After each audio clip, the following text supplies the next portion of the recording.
Okay so hello guys, welcome back to trading flux, जहां पर मैं देता रहता हूं आप सभी को स्टॉक मार्केट एंड ट्रेडिंग से रिलेटेड कंटेंट।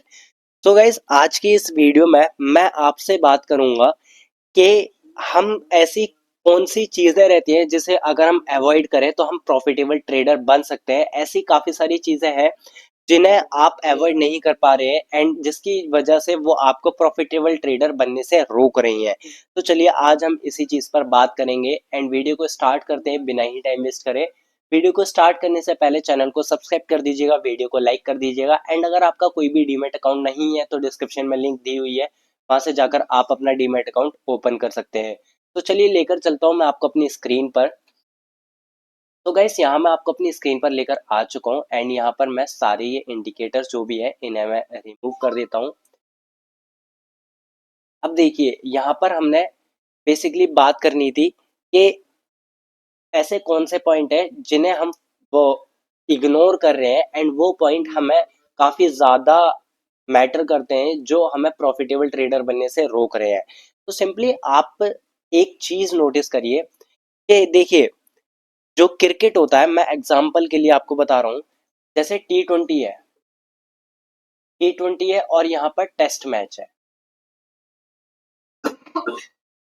यहाँ पर टेस्ट मैच है, अब आपको डिसीजन कहाँ पर ज्यादा जल्दी बनाना है। सिंपली टी ट्वेंटी में ही बनाना है। टेस्ट मैच में आपके पास 1 डे या फिर 1 वीक के आसपास का टाइम है। एक हफ्ते, एक दिन या फिर एक हफ्ते के आसपास का आपके पास टाइम है। सो यहाँ पर क्या है कि ट्रेडिंग और इन्वेस्टमेंट में भी यही फर्क होता है। जब इन्वेस्टमेंट हम करते हैं तो यहाँ पर मैं ये ड्राइंग रिमूव कर देता हूँ एंड यहाँ पर लिख देता हूँ मैं इन्वेस्टमेंट।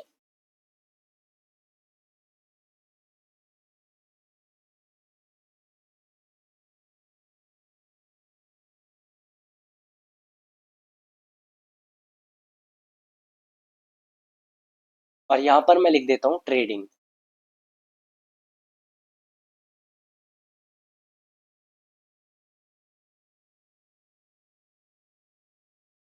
अब यहाँ पर देखिए, जैसा मैंने आपको बताया कि टी ट्वेंटी जो होता है उसमें आपको क्विक डिसीजन लेने पड़ते हैं। इसका मतलब टी ट्वेंटी आप ट्रेडिंग के सेक्शन में रख सकते हैं। यहाँ पर यहाँ पर आपको क्विक डिसीजन लेने पड़ते हैं, ठीक है। और इन्वेस्टमेंट में आप टेस्ट मैच को रख सकते हैं क्योंकि यहाँ पर आपके पास एक दिन या फिर एक हफ्ते का टाइम होता है, जिससे आप पूरा मतलब सोच समझकर उसमें पैसा लगा सकते हैं। लेकिन ट्रेडिंग में इतना टाइम नहीं हुआ था, वहां पर आपको क्विक डिसीजन लेकर पैसा लगाना पड़ता है। अब देखिए, जहां पर क्विक डिसीजन लेना पड़ता है वो चीज वहां पर रिस्की हो जाती है, तो इसीलिए ट्रेडिंग हमेशा रिस्की रिस्की होती है। अब देखिए, ट्रेडिंग में भी जो ट्रेडर्स होते हैं वो काफी टाइप के ट्रेडर्स होते हैं। काफी टाइप के क्या, सिंपली हम यहाँ पर बात करते हैं। देखिए, पोजिशनल ट्रेडर भी होते हैं।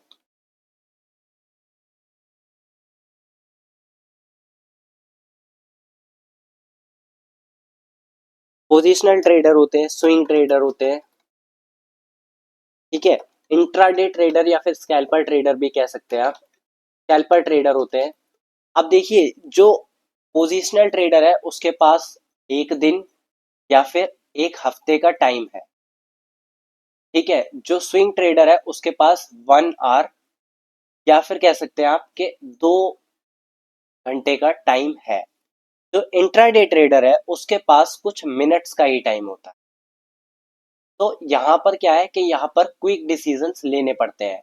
जब क्विक डिसीजन लेने पड़ते हैं तो इंट्राडे ट्रेडिंग इसीलिए थोड़ी सी मुश्किल हो जाती है।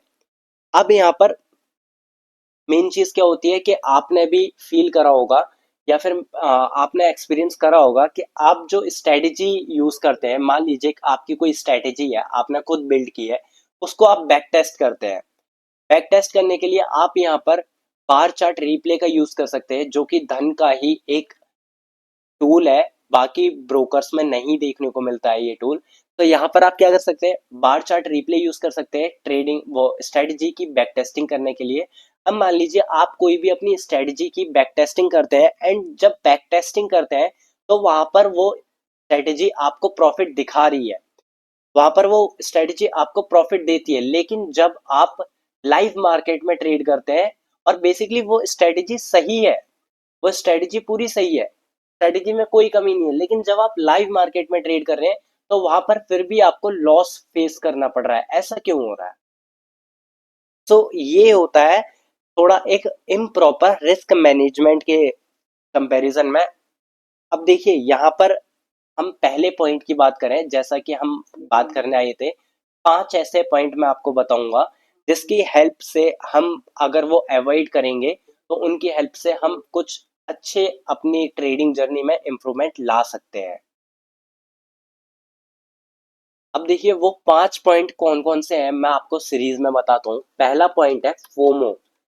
अब ये जितना फोमो जो है वो जितना फैंसी वर्ड लग रहा है उतना ही ये डेडली है, क्योंकि यहाँ पर देखिए इसकी पहली फुल फॉर्म होती है फियर ऑफ मिसिंग आउट। अब जैसा कि आपको फुल फॉर्म से ही पता लग रहा है कि एक ऐसा डर कि आपसे कोई स्टॉक या फिर कोई ऑप्शन, अगर आप ऑप्शन ट्रेडिंग करते हैं तो वो छूट ना जाए, उसे बाय करना छूट ना जाए। अब यहाँ पर अगर मैं आपको एग्जांपल के लिए बताऊं तो यहाँ पर ये मार्केट है और इसका जो प्राइस चल रहा है, शेयर का प्राइस वो 100 रुपये चल रहा है। अब यहाँ से आपका आपको खरीदना था 100 रुपये पे और आपका जो एसएल था वो था 90 रुपीज पर, वो 90 रुपीज पर था। अब यहाँ से क्या था, मार्केट चलती चलती ऊपर गई, ठीक है, कुछ इस टाइप से चलती चलती ऊपर गई। अब यहाँ पर आपको इसके हाई ब्रेक होने पर आपको खरीदना था, इसके नीचे का आपका एसएल था, लेकिन आपने यहाँ पर नहीं खरीदा। अब मार्केट यहाँ से पहुंच गई है 110 रुपये, ठीक है। अब मार्केट यहाँ पर 110 रुपये पहुंच गई है और आपका जो टारगेट था वो था 120 रुपये का। आपका जो टारगेट था वो था 120 रुपये का। मैं यहाँ पर ये वाली लाइन रिमूव कर देता हूँ। यहाँ पर आपका यहाँ कहीं टारगेट था, अब मार्केट यहाँ पर टारगेट हिट कर चुकी है, ठीक है। सॉरी, यहाँ पर आपका जो टारगेट था वो 120 का था, यहाँ कहीं इस वाले जोन पर, लेकिन यहाँ पर मार्केट अभी 110 पर चल रही है।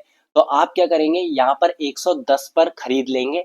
अब यहाँ पर क्या है कि आपका टारगेट वही है, आपका एसएल वही है, लेकिन आपका प्रॉफिट कम हो गया। पहले अगर आप 100 पर खरीदते तो आपका 1:2 का रिस्क रिवॉर्ड बनता। सॉरी, यहाँ पर 1:2 का आपका रिस्क रिवॉर्ड बनता, जहां पर आपका 10 पॉइंट का एसएल था और 20 पॉइंट का आपका टारगेट था। लेकिन यहाँ पर आपका क्या हुआ कि उल्टा हो गया, यहाँ पर आपका 20 पॉइंट का एसएल हो रहा है और देखिए 10 पॉइंट का आपका टारगेट हो रहा है। तो यहाँ पर ये रिस्क रिवॉर्ड खराब हो गया। तो इसलिए कहीं भी आपको डर की वजह से एंट्री नहीं लेनी होती है।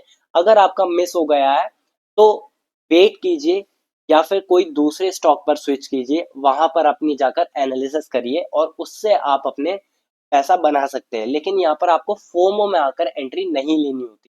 आई नो फोमो कंट्रोल करना इतना ज्यादा मतलब थोड़ा मुश्किल होता है, लेकिन इतना भी ज्यादा मुश्किल नहीं है। थोड़ी थोड़े टाइम तक आप अपना फोमो कंट्रोल करके रख सकते हैं। तो यहाँ पर अगर मैं दूसरे पॉइंट की बात करूं, दूसरा पॉइंट होता है ओवर कॉन्फिडेंस।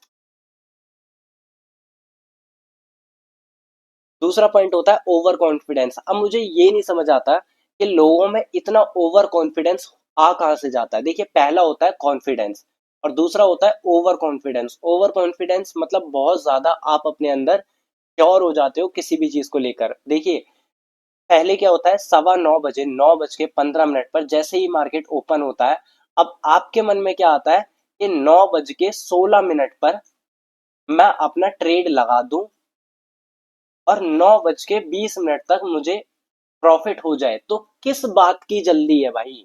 नौ 9 बजे 9:15 पे मार्केट ओपन हो रहा है, 9:16 पे आप अपना ट्रेड पंच कर रहे हो और एक्सपेक्ट कर रहे हैं कि 9:20 तक आपको प्रॉफिट हो जाए और आप सिस्टम बंद कर दो। आई नो उसके बाद भी सिस्टम बंद नहीं करोगे, क्योंकि अगर ऐसा माइंड सेट है कि आप ओवर कॉन्फिडेंस पे हो, 9:15 पर मार्केट ओपन होने पर 9:16 पर आप ट्रेड ले रहे हो और 9:20 होने तक आप प्रॉफिट बुक करने की सोच रहे हो, तो आप और ज्यादा ट्रेड करोगे। एंड काफी टाइम पड़ा है भाई, 3:30 बजे मार्केट बंद होती है, तो तब तक आप क्या कर रहे हो? तब तक आपको एक भी मूव नहीं मिल रहा। तो ओवर कॉन्फिडेंस में नहीं आना है यहाँ पर। देखिए जब आप 9:16 पर ट्रेड ले रहे हो तो सबसे पहले आपको क्या सोचना है कि आप इस ट्रेड के लिए आपने कोई रिसर्च करी है। आपने कोई रिसर्च करी है इस ट्रेड के लिए? अगर करी है तो वेल एंड गुड, ट्रेड ले लीजिए, ठीक है। लेकिन काफी लोग यहाँ पर क्या करते हैं कि कि आपने कल रात बैठकर रिसर्च तो करी नहीं है कुछ भी, आप ऐसे ही मार्केट आपको ऊपर जाता दिख रहा है, आप यहाँ पर ट्रेड ले ले रहे हैं, जो कि गलत है। पहले रिसर्च करिए, अगर आपको लगता है कि हाँ मार्केट यहाँ से अच्छा मूव दे सकती है, तो आप अपना ट्रेड पंच कर दीजिए, कोई इशू नहीं है। और दूसरी चीज, यहाँ पर काफी लोग हीरो जीरो करने लगते हैं, जो कि गलत नहीं है, स्ट्रेटेजी गलत नहीं है, लेकिन वहां पर लोग अंधा लॉस करते हैं, वो चीज गलत है। तो beginner traders please hero zero से दूर रहें। अब यहाँ पर अगर हम तीसरे पॉइंट की बात करें, अगर मैं यहाँ पर आपको तीसरा पॉइंट बताऊं, तो यहाँ पर तीसरा पॉइंट है लॉस एवरिएशन,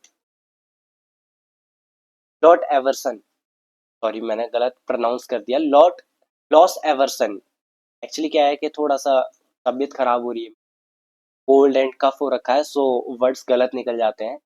तो यहाँ पर क्या है, लॉस एवर्सन जो है, इसको हम समझते हैं। अब देखिए, जब भी आपका प्रॉफिट 10% तक चला गया, मान लीजिए एग्जांपल के लिए मैं आपको बता रहा हूँ, आपका प्रॉफिट 10% पे चला गया, ठीक है, 10% का आपका प्रॉफिट हो रहा है। अब आप क्या करोगे कि ये प्रॉफिट जल्दी से कम ना हो जाए, इसलिए आप इस प्रॉफिट को बुक कर लोगे, ठीक है।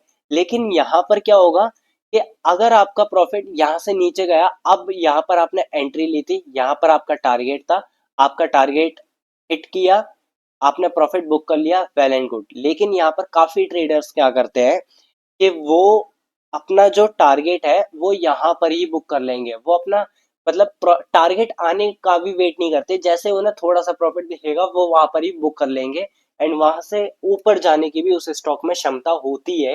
लेकिन काफी ट्रेडर्स वो चीज इग्नोर कर देते हैं, उन्हें पैसा बनता दिखाई देता है तो वो जल्दी से जल्दी बुक कर लेते हैं, और यहाँ पर मार्केट उससे भी ज्यादा ऊपर चला जाता है। और यहाँ पर क्या होता है कि जब आप प्रॉफिट में आपको ट्रेड दिख रहा है तो आप जल्दी से जल्दी बुक कर रहे हैं, एंड अगर आपका ट्रेड लॉस में दिख रहा है तो उसको आप होल्ड कर रहे हैं, उसमें आपके बीच हो पा रही है, उसको आप होल्ड कर ले रहे हैं।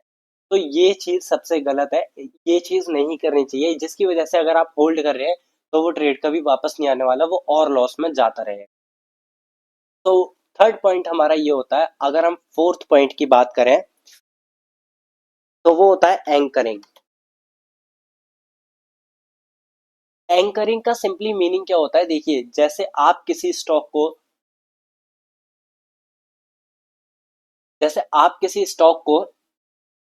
100 रुपए पर खरीदना चाहते थे,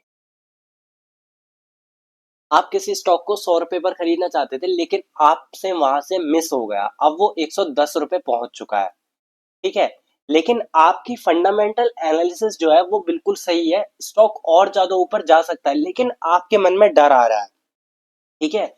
अब यहाँ पर आपको क्या है कि आपको जो स्टॉक है वो महंगा लग रहा है, यहाँ पर आपको जो स्टॉक है वो महंगा लग रहा है, क्यों? क्योंकि वो 110 पर आ चुका है। यहाँ तक कि अगर वो स्टॉक 109 भी होगा तो भी आपको वो स्टॉक सही लगेगा, लेकिन 110 पर आ गया तो वो आपको स्टॉक महंगा लग रहा है। इस चीज का सॉल्यूशन ये होता है कि पहले तो या तो आप अपनी एंट्री बना लीजिए, लेकिन यहाँ पर एंकरिंग नहीं करनी होती। अगर आपकी फंडामेंटल एनालिसिस अच्छी है तो फिर कैसा महंगा और कैसा सस्ता, अगर आपको एक अच्छी एंट्री दिखाई दे रही है तो वहां से आपको सिंपली बाय करना है, टारगेट बुक होते ही सेल करना है। तो उसमें महंगा और सस्ता क्या देखना है, तो वो चीज यहाँ पर नहीं करनी होती। अब यहाँ पर अगर हम फिफ्थ पॉइंट की बात करें, तो फिफ्थ पॉइंट हो जाता है यहाँ पर हर्ड मेंटेलिटी।